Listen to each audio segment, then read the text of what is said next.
Olá, meus amados irmãos, bom dia. Aqui quem vos fala é Everaldo Freire, sou um ex-obreiro da Igreja Universal, na qual eu fiz parte de lá 19 anos da minha vida. Cara, 19 anos.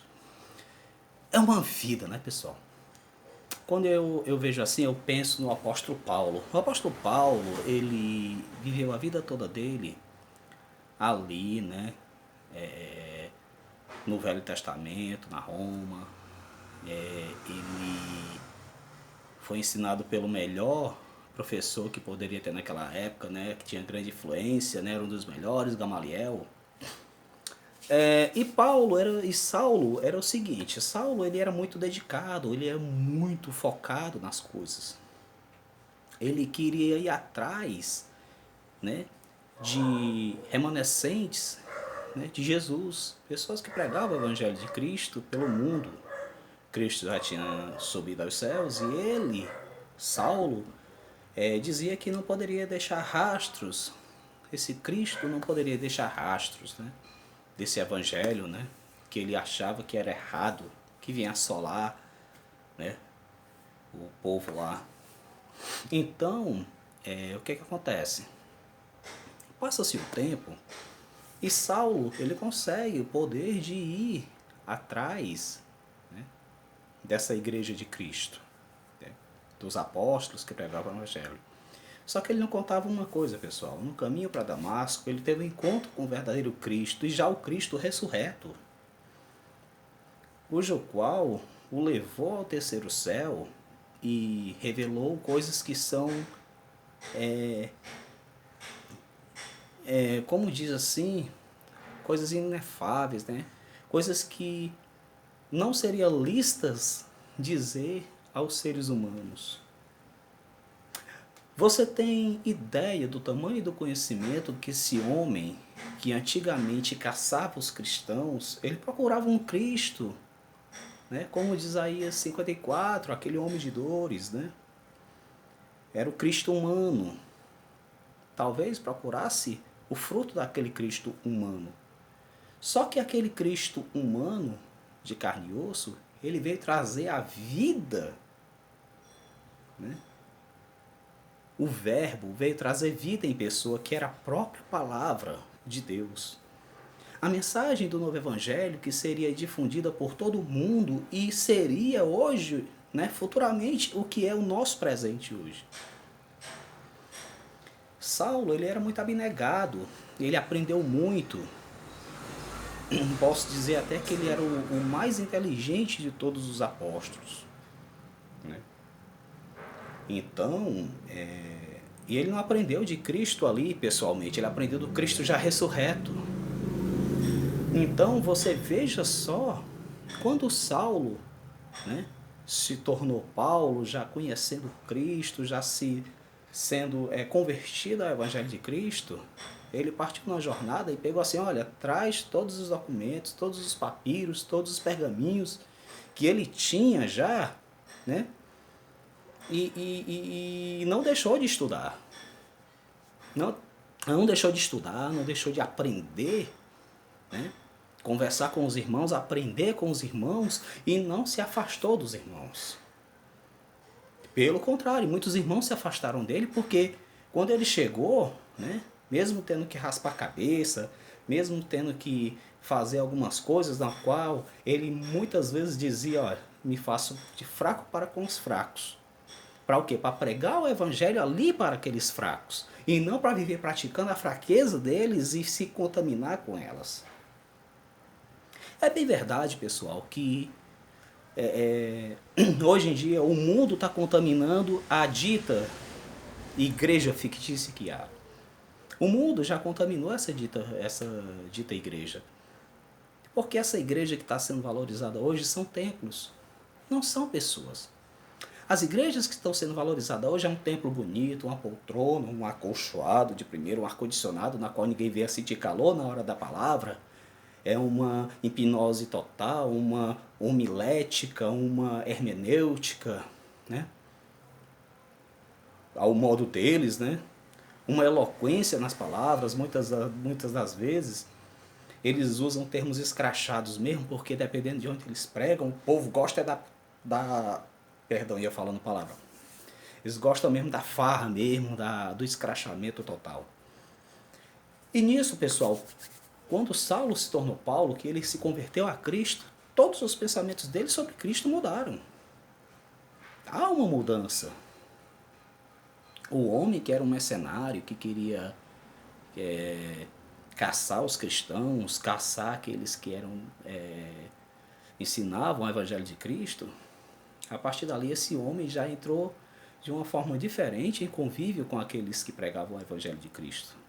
Ele já entrou totalmente sabendo onde estava, sabendo que ali estava no ambiente de paz, de amor, de Cristo, né? No qual recebeu o apoio de uns, né? E os outros, né? Olha, a gente entendeu que você é de Cristo também, mas vai por aí, prega o evangelho por aí. Nós vamos ficar aqui, né? E Paulo foi por aí. E não é à toa que a maioria do evangelho de Cristo foi difundido por Paulo. Não devemos negar a importância de que cada apóstolo teve no seu tempo, do que fez, do que pregou, do seu mérito, né? Mas para mim o apóstolo Paulo é incrível. E ele olhou para trás em certa fase da sua vida e viu que tudo o que ele tinha aprendido no passado, até a sua ida ali, eu não me lembro bem que idade Paulo tinha quando conheceu a Cristo, mas isso também não importa. Mas ele realmente, ao conhecer o verdadeiro Cristo e o Cristo ressurreto, no qual já tinha subido em glória para o seu reino, já tinha cumprido a sua missão aqui nessa terra, e ele, Paulo, estava pregando o evangelho de Cristo. Ele olhou para trás, para as suas vida antes de Cristo, para o seu aprendizado antes de Cristo, e comparou tudo aquilo a puro esterco. No mais popular, merda. Ele comparou tudo aquilo que ele tinha aprendido até ali então, certo? Com certeza já homem feito, bem sucedido, com merda. Temos o caso também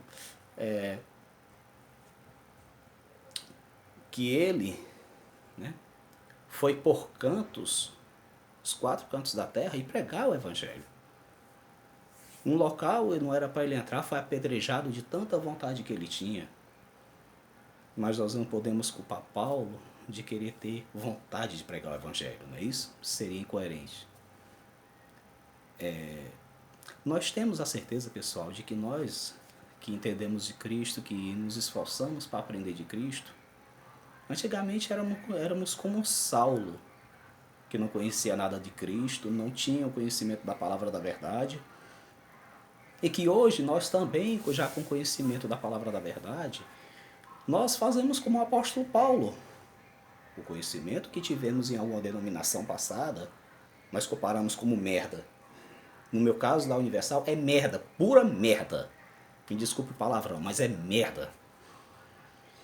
Porque não ensina nada que presta. E preguiçosos que não leem a palavra, preguiçosos que ficam acomodados, somente ouvindo de seus pastores, procurando comichão para os seus ouvidos, querendo o quê? Que Deus apoie a sua ganância.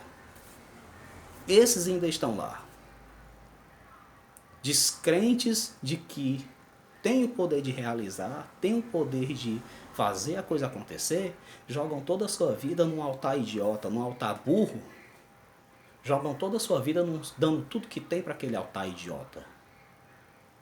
Eles não sabem que o maior altar de todos é a vontade de Cristo, é o evangelho de Cristo. Você tem que ser uma pessoa de Cristo, templo vivo de Cristo. Você não pode ser templo físico de alvenaria. Cristo não habita lá. Atos 17, 24 diz que o Deus que criou os céus e a terra e tudo que neles há não habita em templos feitos por mão de homens. Deus, ele prefere habitar num tempo feito por Ele mesmo. Todos, cada um de nós, somos descendentes de um Adão que pecou. Mas também somos descendentes do Adão, do segundo Adão, que é Cristo. Cristo é o segundo Adão e ele veio para reverter toda aquela cagada que Adão fez, que o primeiro Adão fez. A bem verdade que nós temos que reconhecer que Cristo é a verdade e a vida. Ele é a água, né? Temos que ser batizados em Cristo pelo poder da palavra, pelo poder do entendimento de Cristo. Quando Cristo ele pregava seu evangelho, ele respondia a todo e qualquer questionamento. Somente aqueles questionamentos burros, estúpidos, cujo qual queria acusar ele injustamente, ele, como toda a sabedoria, ele sabia o que estava acontecendo ali, sabia o que estava, né, acontecendo naquela hora. E ele contra-atacava de maneira sábia. Contra-atacava com outra pergunta. A resposta muitas vezes era dada e o falso profeta não se contentava com essa resposta. Assim são muitos e outras denominações, como a Universal. Nós falamos a verdade, nós antigamente éramos Saulo e hoje somos Paulo, de um termo de conjectura, né? E nós vivemos esse evangelho de Cristo com afinco e queremos que você que está aí no erro, você que está aí na Universal ainda, querendo comprar a sua vez, certo? Deixe esse pensamento inescuso de lado e venha para Cristo. Venha para Cristo porque Jesus é o caminho, a verdade e a vida. Né? E ninguém vai ao Pai senão por Ele. Ninguém tem o entendimento correto da palavra se não for através do Espírito dele. O conhecimento da palavra de Deus, pessoal, é muito importante para a vida daquele que diz que quer Cristo. Porque esse conhecimento, ele vai evitar que as pessoas caiam em heresia, caiam em tremenda perdição. A pessoa que conhece Cristo, que conhece o Evangelho de Cristo, ela jamais se deixa levar por heresia, por coisas contrárias a esse Evangelho. Ela sempre está atenta, está sempre estudando a palavra, está sendo coerente com seus pensamentos e ela nunca vai de contra ao ensinamento da palavra de Deus. É bem verdade que nós temos aí hoje pessoas que não querem que vocês conheçam esse evangelho verdadeiro. Mas os que não querem, para os que não querem, está se levantando uma nação inteira de pessoas que querem. Pessoal, nós temos canais hoje que estão alertando você da verdade de Cristo. Estão te levando para o caminho correto. É bem verdade que nós denunciamos as falcatruas da Universal, denunciamos as falcatruas desses falsos profetas, mas também nós nos preocupamos com a igreja viva, que é você, e não a física lá de alvenaria. Você está constantemente ouvindo o Evangelho, da forma que realmente é, sem interesse, sem falcatruas, sem segundas intenções. Amém, pessoal? Esse vídeo de hoje é para sua conscientização. Poxa, eu poderia falar o dia inteiro, mas eu não tenho como fazer isso tudo num vídeo. Amém? Fica com Deus, canal Realidade em Você. Não esquece de se inscrever nos nossos canais dos irmãos, hein? Alfredo Paulo, Dallas, Jair e Ana, Ana e Jair Olhos Abertos, o canal do Demendes, o canal do Marcelo Roque, o canal do Tavares Armando, o canal do Nathan Silva, o canal do Davi Vieira.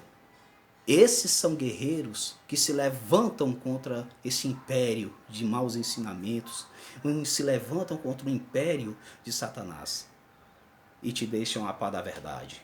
E nós queremos te livrar da escravidão através da nossa fala guiada pelo Espírito Santo, abrindo os teus olhos de dia e de noite, tá bem? Fica com Deus.